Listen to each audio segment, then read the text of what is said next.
Tutkimuksissa on todettu, että tämä FAI-tyyppinen rakenne usein kehittyy nuoruusiässä.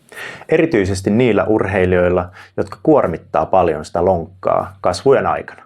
Jääkiekkomaalivahdeilla perhostorjunta-asento esimerkiksi aiheuttaa sinne nivelpinnoille hankausta ja altistaa niille FAI-muutoksille. Toisin sanoen se luun muoto ei ole pelkkää genetiikkaa, vaan se mukautuu mekaaniseen kuormitukseen. Muita altistavia tekijöitä lonkan FAI-muutoksille on liiallinen istuminen, yksipuoliset liikemallit ja lonkan heikko lihaskontrolli.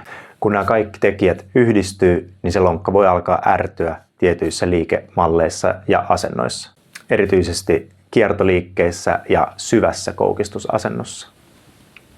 Näitä FAI-tyyppisiä muutoksia on 3 erilaista. On pincher, cam ja sitten näiden molempien yhdistelmä. Eli yleensä ahdas lonkka ei ole vain yksi vika, vaan se on seurausta siitä, miten sitä lonkkaa on käytetty pidemmän aikaa.